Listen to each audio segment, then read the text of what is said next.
Assalamualaikum warahmatullahi wabarakatuh. Terima kasih atas waktunya. Sekarang MPLS untuk segmen kali ini yaitu pemaparan dari bagian manajemen mutu di SMK Bina Putra Nusantara. Ibu akan menjelaskan tentang mutu pendidikan, terutama mutu pendidikan di SMK Bina Putra Nusantara Kota Tasikmalaya untuk tahun ajaran 2020 dan 2021. Ibu Sri Pujiani, Ibu lahir di Tasikmalaya. Setelah seperti di biodata, Ibu tinggal di Manunjaya, Tasikmalaya. Dulu Ibu sekolah di SMA 1 Tasikmalaya, otomatis tentu setelah SD, SMP, dan SMA 1 Tasikmalaya. Ibu melanjutkan ke Akademi Kimia Analisis Bogor. Rencananya Ibu pengen jadi analis kimia. Tapi akhirnya sekarang Ibu menjadi guru analis kimia. Kemudian Ibu melanjutkan ke S1 Pendidikan Kimia.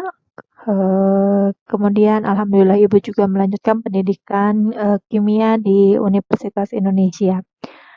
Dari Ibu hari ini akan memaparkan tentang mutu pendidikan di SMK Bina Putra Nusantara. Ada 3 segmen dalam paparan kali ini.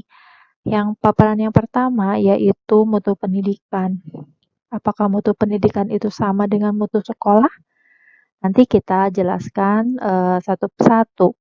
Kemudian segmen yang kedua, apa fungsi khususnya bagian manajemen mutu di SMK Bina Putra Nusantara? Apa ya manajemen mutu itu? Mungkin kalian juga akan diperkenalkan dalam segmen yang kedua. Yang ketiga, salah satu dari pendukung mutu pendidikan yaitu daripada intake siswa atau bahan baku atau SDM yang masuk ke SMK Bina Putra Nusantara, di mana kalau siswanya bermutu, gurunya bermutu, Sapras bermutu, semua yang ada di lingkungan SMK Bina Putra Nusantara ikut mendukung, tentu insya Allah menjadi sekolah yang bermutu. Oke, mari kita paparkan satu persatu. Mutu pendidikan, mungkin kalian berpikir mutu pendidikan itu apa ya? Mutu itu mungkin sama dengan kualitas ya. Kualitas, ada yang bilang bahwa berkualitas tentu bermerek. Tidak begitu juga untuk mutu pendidikan, karena mutu pendidikan ditentukan dari berbagai macam aspek yang ada di lingkungan pendidikan itu sendiri. Ini sekolah yang sudah kalian pilih yaitu SMK Bina Putra Nusantara Kota Tasikmalaya, di mana slogan SMK adalah SMK bisa hebat, BPN beda. Ini sekolah kita, sekolah SMK Bina Putra Nusantara yang memiliki berbagai macam jurusan yang telah kalian adik-adik pilih, yang telah kalian anak-anak semuanya pilih sesuai dengan keinginan, minat, dan bakat kalian. Tentu kalian mungkin ada beberapa yang masih belum memahami jurusannya masing-masing atau kurang memahami jurusannya masing-masing. Mungkin seiring jalannya waktu di SMK Bina Putra Nusantara, adik-adik akan menemukan jati diri kalian sehingga bisa mencapai cita-citanya di masa yang akan datang. Nah, mutu pendidikan itu bisa kita lihat dari gambaran seperti ini, di mana kompetensi lulusan itu akan berhasil apabila proses penilaian dan isi dari pendidikan itu sendiri adalah terpenuhi, di mana di sana ada PTK, ada sarana prasarana, ada pembiayaan serta pengelolaan. Nah, ini berdasarkan sistem pendidikan nasional menyatakan bahwa kriteria minimal sekolah di Indonesia ini adalah semuanya harus komprehensif di antara standar-standar ini, sehingga semua standar proses, isi, dan penilaian ada 8 standar, mulai dari standar proses, penilaian isi, kemudian ke bawah PTK, sarana prasarana, pembiayaan, pengelolaan, itu harus berkesinambungan dan harus saling mendukung sehingga menghasilkan kompetensi lulusan, yaitu kalian. Sehingga kalian merupakan kompetensi lulusan yang memadai, yang nantinya akan laku di pasaran. Karena itu kalian lulusan SMK yang seharusnya siap untuk bekerja. Makanya itu, kami di SMK Bina Putra Nusantara menerapkan sistem manajemen mutu yang mudah-mudahan bisa mendukung terhadap tercapainya kompetensi lulusan yang baik dan laku di pasaran. Kemudian kita lihat gambar sebelah kanan, itu penerapan standar mutu itu harus dilakukan secara kontinu. Makanya di sana berupa lingkaran siklus karena dari pemetaan mutu itu akan ketahuan mutunya itu baik atau sedang atau bahkan ada di level terendah. Maka setelah kelihatan pemetaan mutu pendidikan di suatu sekolah, itu akan dilaksanakan rencana-rencana peningkatan mutu sekolah. Peningkatan mutu sekolah itu nanti bagaimana akan diimplementasikannya, apakah perlu ada perbaikan dalam pembelajaran, apa perlu perbaikan dalam sarana prasarana. Kemudian setelah implementasi atau setelah dilakukan terhadap rencana-rencana untuk meningkatkan mutu pendidikan di suatu sekolah, itu harus ada evaluasi dan monitoring. Dari hasil monitoring atau evaluasi tersebut, maka ditetapkan lagi standar mutunya. Apakah standar mutunya itu sudah berlanjut baik, atau naik ke level yang lebih tinggi, atau bahkan menurun ke level yang lebih rendah. Itu akan menjadi suatu pemetaan umum mutu kembali, sehingga itu akan dilaksanakan secara kontinu. Untuk itu, maka mutu pendidikan tidak bisa serta-merta, tidak bisa langsung sekali jadi untuk meningkatkan, menghasilkan suatu mutu pendidikan. Tetapi itu merupakan suatu pekerjaan yang berkesinambungan dan harus selalu ada monitoring dan evaluasi.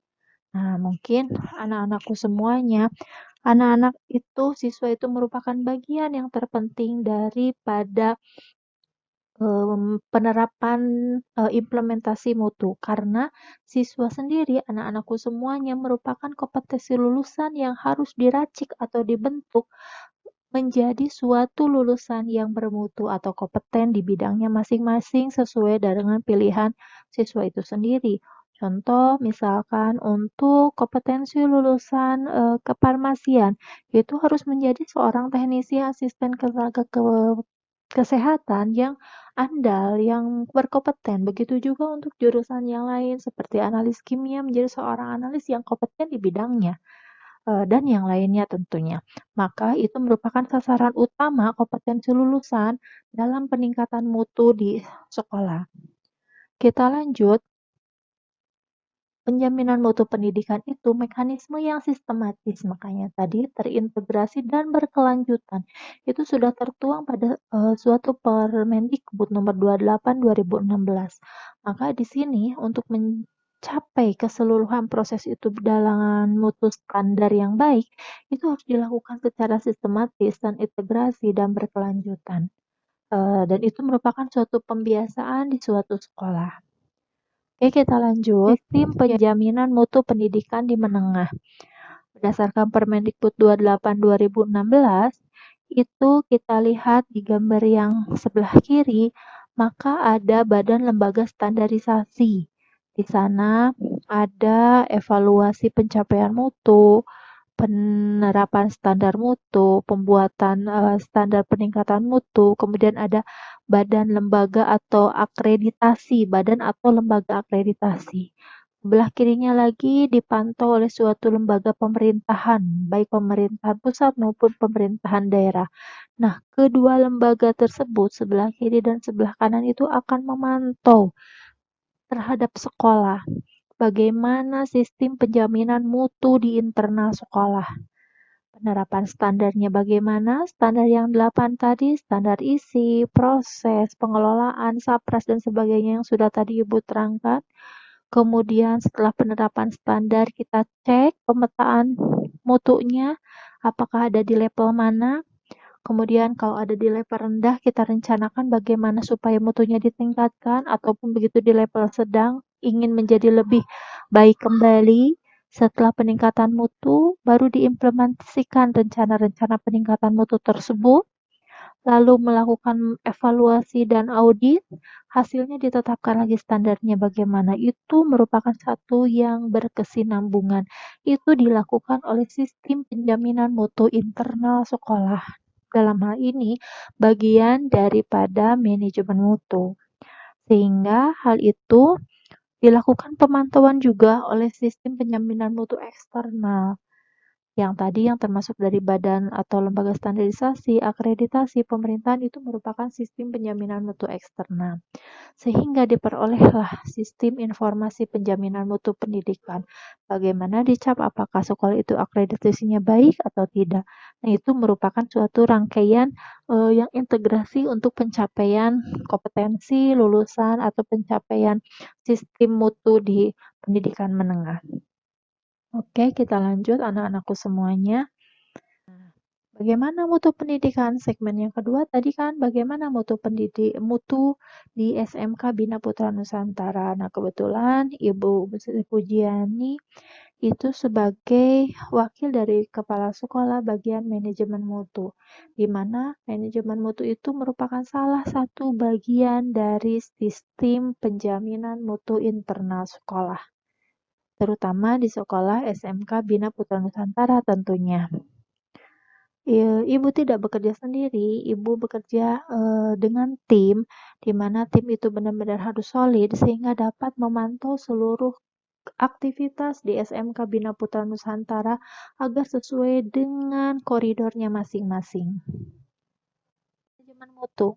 Di sini digarisbawahi, apalagi dengan huruf merah tentunya ya di sini, yaitu memastikan segala bagian di SMK BPN atau Bina Putra Nusantara sesuai dengan standar operasional prosedur atau SOP yang telah ditetapkan. Jadi semuanya ada harus di masing-masing jalurnya. Misalkan di kurikulumnya harus benar-benar sejalan. Kurikulumnya harus benar-benar sesuai yang digunakan untuk kebutuhan dunia industri dan dunia industri. Kemudian kesiswaan, di bidang kesiswaan, apakah kegiatan kesiswaan itu mendukung terhadap pengembangan hard skill, soft skill daripada siswa semua. Jangan sampai kegiatan kesiswaan yang istilahnya itu tidak mendukung terhadap pengembangan hard skill. Hard skill itu keterampilan hard skillnya, kemudian soft skillnya, kemudian humas subid, hubungan masyarakat dan hubungan industri. Apakah dilaksanakan untuk peningkatan pemasaran kelulusan siswa? Itu juga harus dipastikan tugasnya.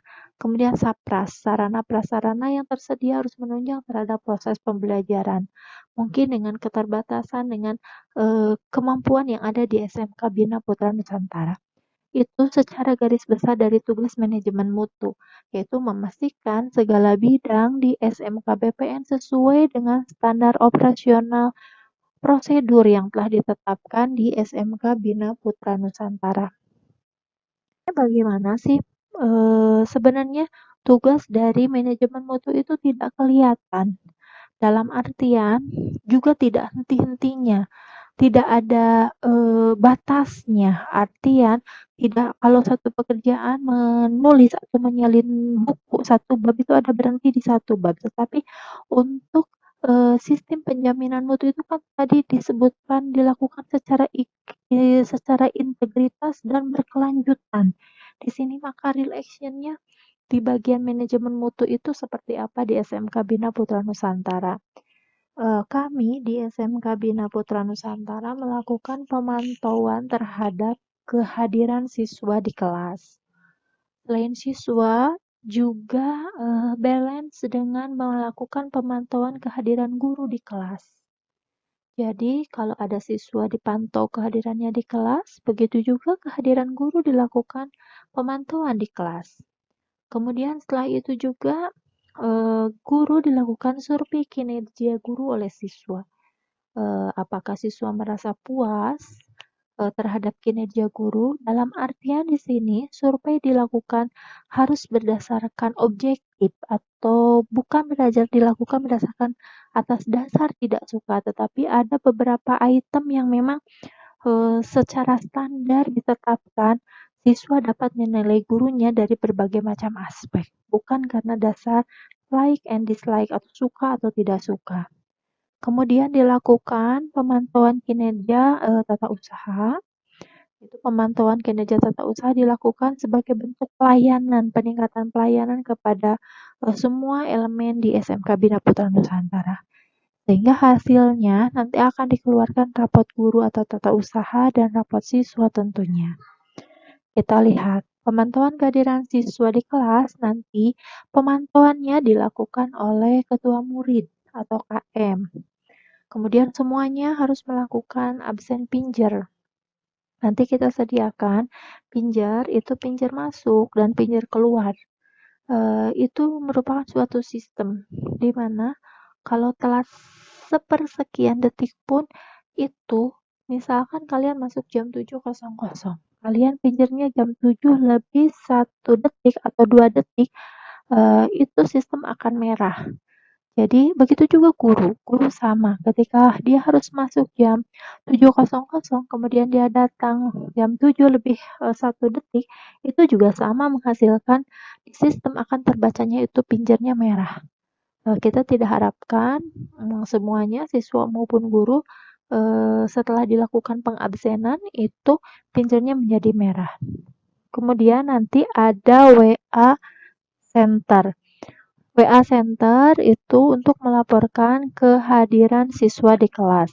Melaporkan kehadiran siswa di kelas, jadi kalau misalkan ada siswa yang tidak hadir, itu laporkan kehadirannya siswa di kelas, kemudian juga dilakukan pengabsenan. Nanti ada form pengabsenan yang diisi 2 kali dalam sehari, yaitu absen masuk biasanya pagi-pagi, kemudian absen pulang bisa dilakukan setelah jam istirahat kedua. Ini untuk mengantisipasi takutnya ada siswa yang sakit, kemudian pulang sebelum waktunya, itu dilakukan absen. Kemudian jangan sampai ada siswa yang bolos di tengah-tengah juga itu udah kata absen. Jadi absensi dilakukan 2 kali ya untuk ketua murid dan sekretaris mungkin bisa dibantu. Nanti ada 2 kolom, absen 1 dan absen 2. Kemudian nanti absen direkap seminggu sekali. Absen direkap seminggu sekali dan disetorkan ke tata usaha. Jadi nanti ada bagian yang merekap absen, itu bagian kesiswaan. Kemudian absen direkap di buku absen juga, nanti buku absen yang kuning tiap kelas itu nanti itu disetorkan ke wali kelas. Biasanya suka ada ke wali kelasan, nanti kalian harus proaktif kepada wali kelasnya untuk melaporkan keadaan kelasnya sehingga dapat memantau siapa yang datang dan siapa yang tidak. Kemudian pemantauan kehadiran guru di kelas dilakukan oleh ketua murid, kemudian guru mengisi agenda harian yang disediakan di kelas. Jadi guru biasanya menandatangan di agenda harian sebagai bukti bahwa dia sudah masuk ke kelas dan mengajar. Kemudian biasanya kalau ada guru yang tidak hadir, ada WA Center yang isinya adalah ketua murid, itu harus melaporkan guru siapa aja yang tidak datang.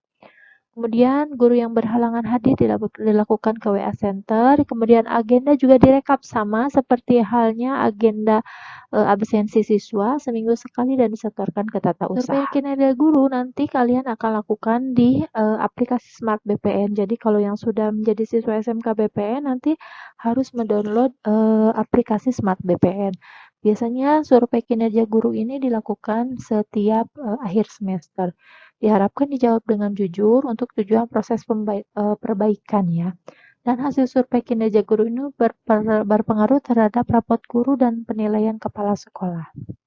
Terakhir adalah pemantauan kinerja tata usaha. Biasanya dipantau oleh bagian kami, yaitu bagian manajemen mutu. Dievaluasi itu setiap bulannya ditujukan untuk proses perbaikan dan pelayanan kepada siswa.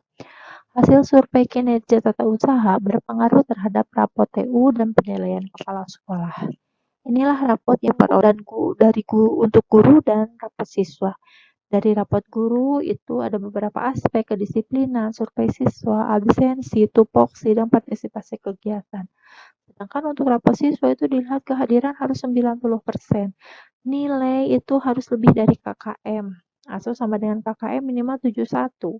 Nilai praktek harus 100%. Tunggakan nilai kurang daripada 2 mapel. Kalau lebih dari 2 mapel itu kalian berpotensi untuk tidak naik kelas. Nilai sikap minimal B. Jadi kalau ada 1 nilai C itu tentu kalian tidak akan naik kelas siswa. Nah, ini yang sangat diperlukan bagi siswa. Makanya kalian itu masih berstatus remaja.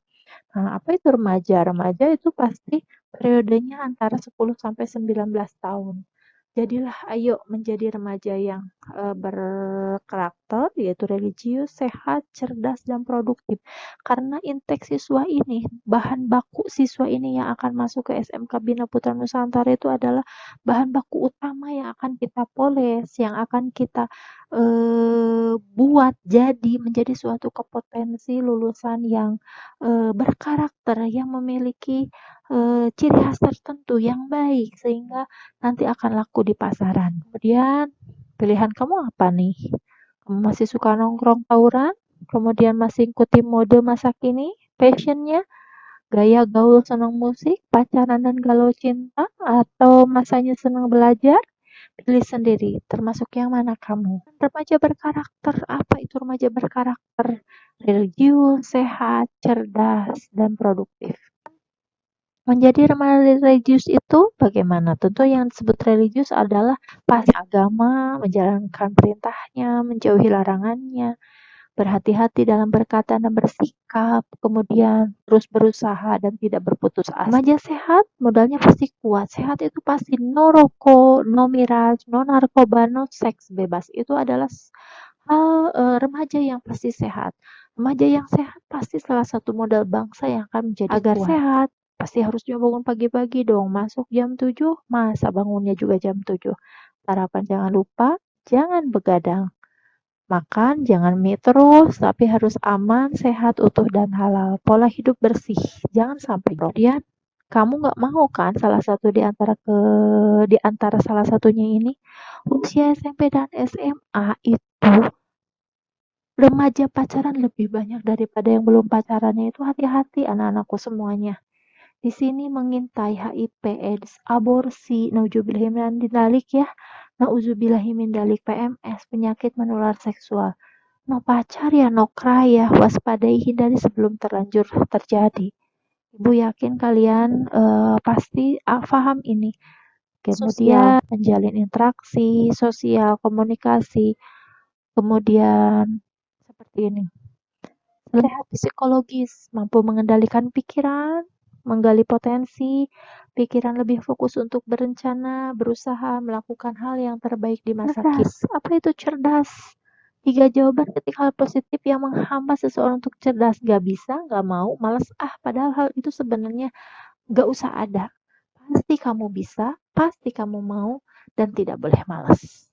Untuk menjadi cerdas di usia emas, tentu kalian pilih yang atas kan? Belajar, nanti bisa bekerja, happy ending deh daripada yang bawah. Ya, tentukan masa depanmu dari sekarang ya. Kemudian niat, tekad, dan kerja keras itu penting. Pasti kita bisa. Produktif, remaja yang produktif pasti berkemauan, kuat berkarya, dan banyak mendatangkan hasil. Remaja produktif memanfaatkan waktu, bergerak dalam hal positif, penuh karya positif, dan bermanfaat bagi banyak orang. Kemudian punya iPad. Apa itu iPad dan BB?